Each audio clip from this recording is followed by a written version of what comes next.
Ay! Ito yung nag-viral. Ito yung, napanood ko to. Ano bang ginagawa mo dito?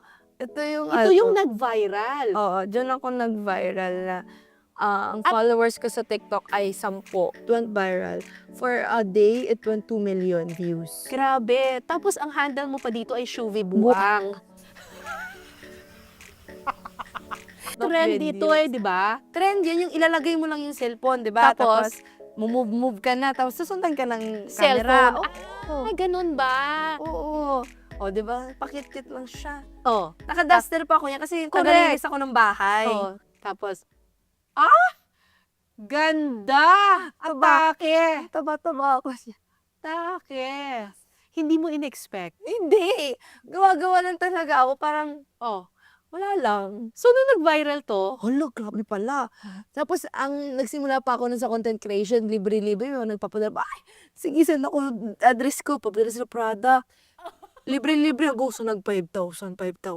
ano 5,000? 5,000, isang posting. Ang laki, di ba nun? Ano yun?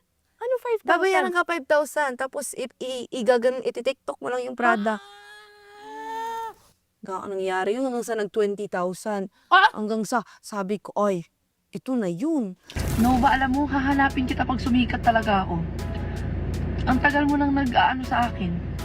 Pag ako sumikat... Pero si Si Nova, Noah palagi yan nagko-comment. Nagko-comment sa lahat ng videos ko. Yung live streaming din kasi, nagdadagdag din yan sa pera ko before. oo, tapos sinabi mo dun sa live na yon na parang, i-claim natin Nova.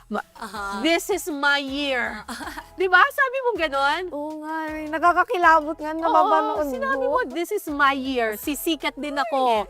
Tapos ang sabi mo pa, kapag hindi ka sumikat, hello Cebu Doctors. Oo, kasi Diba? that was a fallback. If anything happens, balik na ako sa pag-aaral. It's Correct. still a win for me. You know? It's still a win for me. Correct. And I was really grateful to her. She was the first few people who believed in me before. At sa lahat ng fans mo. Nakita ko na si Nova!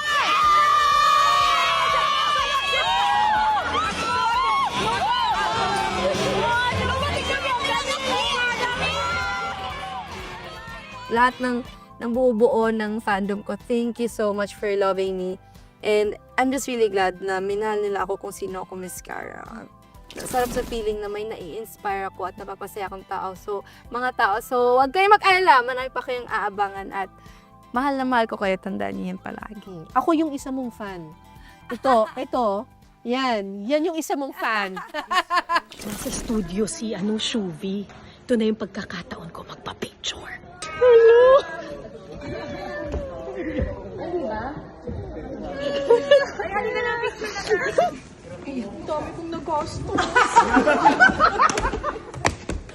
Siya ang perfect na example ng TDH.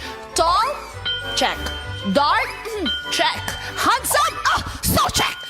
Kumusta na kayo ni Anthony? Okay naman po, Miss Cara. Nandiyan pa rin siya sa pinapahirapan ko pa siya sa buhay niya. Alam mo, kapag mahal ka ng isang tao, hindi sila nahihirapan sa panliligaw. Nag-e-enjoy sila sa pagliligaw. Ang nagsabi sa akin yan yung asawa ko. Ayan, Hindi pero na he's yan. someone special and I'm really grateful for that guy. But he's really kind of emotionally mature. So medyo natuturuan ang utak ng first son because of him. So I'm really grateful, Miss Cara. Malalaman mo kapag tama siya, kapag yung lalaki doesn't put his best foot forward.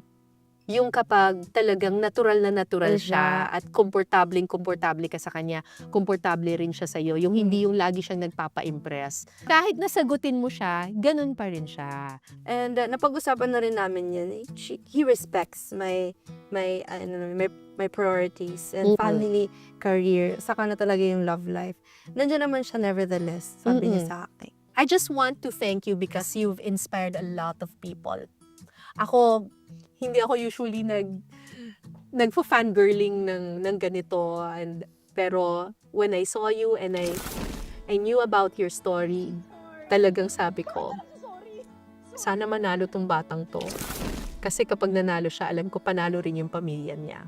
At panalo rin yung marami pang ibang batang babae na nai-insecure kasi akala nila hindi sila maganda, pero talaga maganda sila. Kaya thank you. Thank you for inspiring all of us and for being you. Mahal ka namin kasi totoo ka at sana hindi ka magbago.